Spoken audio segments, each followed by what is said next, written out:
Fala pessoal, hoje iremos comentar sobre uma curiosidade bem interessante, o índice de utilidade pública. Já comentei sobre Bovespa, o índice de dividendos, o índice de energia elétrica e hoje vamos comentar sobre o índice de utilidade pública que performou melhor do que o índice de dividendos e também do que o índice Bovespa. E vocês irão se surpreender com o retorno que esse índice entregou. E vou mostrar a carteira dele para termos noção de quais ativos compõem o índice. Mas antes de comentar aqui sobre isso, se inscreva no canal, tem vídeo sobre notícias, investimentos e aportes na carteira do canal. Então bora lá, nada é recomendação de compra de venda e isso aqui é renda variável, não dá para garantir o retorno que o índice entregou. Em particular, tem toda a metodologia com várias páginas lá no site da B3 e majoritariamente o índice é composto por energia elétrica, água e saneamento e a parte de gás. Mas como ele citar a seguir, só contém a parte de energia elétrica e de água e saneamento. Aí, boa parte do peso do índice vem da parte de energia elétrica. E o mais impressionante disso tudo é que se puxarmos aqui de maio de 2011 até o momento, o índice de utilidade pública entregou quase 300%, o IDIV, que foi muito bem, o índice de dividendos, entregou 180% e o Ibovespa só 82%. Ou seja, não tendo aqui bola de cristal para saber se isso aqui vai se repetir ou não, quem alocou seu capital em elétricas e também na parte de saneamento, na média, ganhou muito dinheiro e também teve um rendimento bem acima do que a média do mercado. Então, o primeiro insight, que na ótica de médio e longo prazo, faz sentido olhar para elétricas e também para a parte de saneamento. E aqui no caso, fiz o compilado, o Ibovespa, de maio de 11 até novembro de 22, entregou 82% e em taxas anuais, isso aqui representa um retorno médio anual de 5,4%. Já o IDIV, o índice de dividendos, 180%, o que dá um retorno médio anual de 9,4%. Já o índice de utilidade pública, 284% neste período destacado, e isso aqui representa um retorno ao ano de 12,4%. Ou seja, esquece, o pessoal fica só em companhias um pouco duvidosas. O Ibovespa em si não é um índice tão bom, então uma luz aqui no fim do túnel, tentar olhar para o IDIV e para o índice de utilidade pública e analisar as companhias que participam desse índice, porque tem vários critérios de lucros, de pagamento de dividendos e que para o índice de utilidade pública, ser da parte de energia elétrica e também da parte de saneamento ou gás. E outro ponto interessante é que os indicadores não são tão bons assim, até porque quem olhar esse vídeo recente sobre a estratégia do Despazin, a estratégia mais simples que eu postei há 2 dias atrás, eu citei um pouco sobre o índice de dividendos e os indicadores são bem melhores. Aí por que acontece essa distorção? Porque a Eletrobras é com 15, 20% de peso e a empresa não tem pago um provento tão bom e também é cotada por um PL elevado. Então acaba puxando o indicador, aqui no caso, piorando. Daí, dividend yield, olhando aqui como um todo,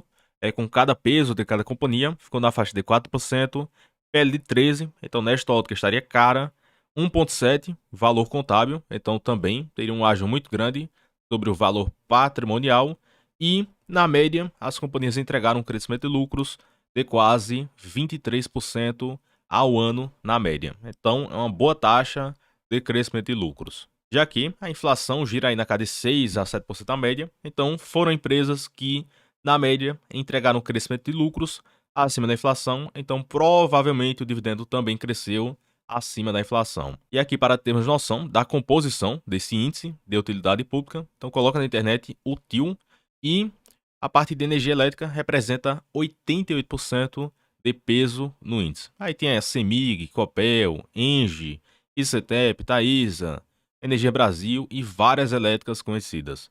Já na parte de água e saneamento, Sabesp, Sanepar e Copasa, com os principais pesos e também recentemente ingressou a Ambipar e a Horizon. Mas, como não tem um histórico aqui dessas outras companhias, então eu irei descartar na foto que eu irei citar a seguir sobre a performance de alguns ativos. Ou seja, estamos vendo aqui elétricas normais, empresas de saneamento bem normais que certamente teríamos no nosso portfólio há 5 anos, 10 anos atrás, e foram companhias que entregaram um retorno muito bom. E também, até já fiz um vídeo completo sobre isso, do índice de energia elétrica, e ele é mais interessante ainda porque a composição de participação é bem parecida. E já nesse índice de utilidade pública, tem uma ação com peso de 10%, outra com 1%. E aqui na parte de energia elétrica, pode ter uma elétrica muito grande e outra pequena, e o peso é bem parecido. Por exemplo, a Engie, que é a segunda maior geradora privada, com 5,4%, e uma CESP, hoje, a Aurenergia,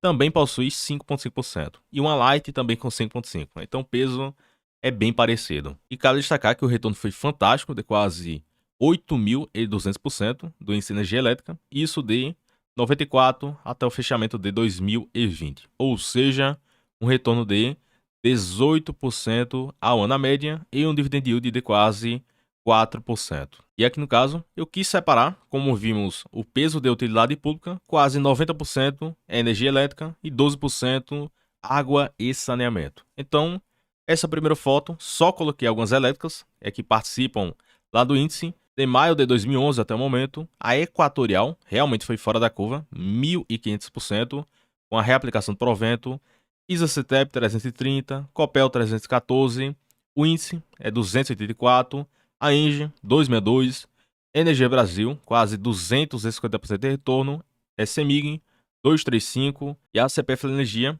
185, o IDIV 180 e o IBOV 82%. Então, todas as companhias aqui destacadas performaram acima do que o Ibovespa e também do que o índice de dividendos, e algumas até acima do que o índice de utilidade pública. Então, é interessante olhar para a parte do setor da energia, já que existe a expectativa de crescimento do setor em distribuição, geração, transmissão, e algumas dessas elétricas estão no patamar de preço bom, pagam proventos, então, se continuarem com essa boa tendência de balanços que várias têm apresentado, é provável que esse bom retorno continue. Lógico que não dá para garantir essa mesma rentabilidade para os próximos anos. Já nessa foto, eu destaquei o mesmo período, de maio de 11 até o momento, e só coloquei a Sanepar, a Sabesp e a Copasa.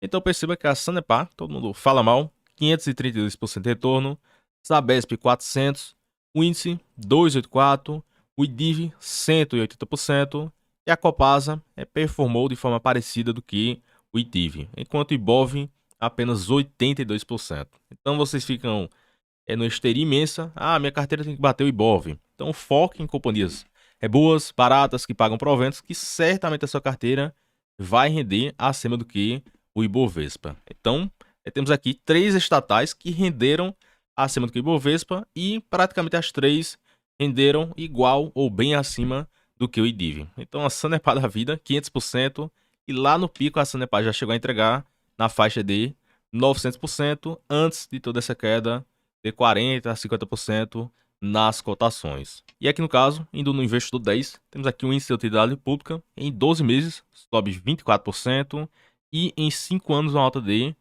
157%. E o que chama a atenção é que as companhias de energia, de saneamento, não possuem uma volatilidade tão grande no seu balanço. Consequentemente, olhando aqui para o índice, não olhamos tantas quedas assim. Dessa forma, entre aspas, são empresas aqui mais defensivas que não possuem uma volatilidade tão grande no seu balanço e, consequentemente, nas cotações. A única queda grande nesse período de 10 anos só aconteceu lá na pandemia em 2020. Fora isso, praticamente só subiu ou teve algumas pequenas quedas durante esse percurso. E o que chama a atenção é esse comparativo em 10 anos, o índice de utilidade pública deu de lavada do Ibovespa, IFIX, etc., quase 270% com provento, o Ibovespa 100%, o índice de Small Caps 62%, o IFIX, fundos imobiliários 88% e o IDIV 123%. Então o pessoal fica na histeria de fundo imobiliário e até o Ibovespa, que não é um índice tão bom assim, performou melhor do que o IDIV no período. Fora essa volatilidade maior das ações, que é dificilmente um FII, cai 20, 30, 40, 50%, principalmente durante esses períodos um pouco mais nebulosos. Daí, o investidor que tem estômago acaba comprando muitas companhias por um patamar de preço muito bom. Aí é que, de fato, consegue comprar uma boa quantidade de ações e tem um retorno atrativo muito bom, tanto da apreciação mais o provento pago. Então, pessoal, comentamos aí sobre o índice de utilidade pública, majoritariamente composto por elétricas e também companhias de saneamento. Aí eu tenho algumas elétricas no portfólio, a AES Brasil, Taesa, Engie. Já da parte de saneamento, eu tenho aqui a Copasa e a Sanepar. Mas não é um peso tão grande assim, é em torno de 22% da carteira do canal. Mas pretendo sim aumentar minha porção na parte de energia, já que eu sigo nadar em outras empresas da parte de energia, em particular, até postei recentemente para os membros sobre a Neoenergia, que é uma das elétricas mais baratas da bolsa, que aparentemente o mercado não tem precificado muito bem, já que a empresa é cotada por basicamente metade do que os seus pares. E caso você possa interesse em se tornar membro, tem 3 vídeos semanais, é Telegram fechado e também há uma planilha com diversas empresas, com projeções e dividendo esperado. Aí basta clicar em Seja Membro ou no link aqui abaixo. Então, pessoal, comenta quais empresas aí do setor de utilidade pública, elétricas e saneamento você possui no seu portfólio. E deixe o gostei no vídeo, se inscreva no canal. Até o próximo vídeo e forte abraço.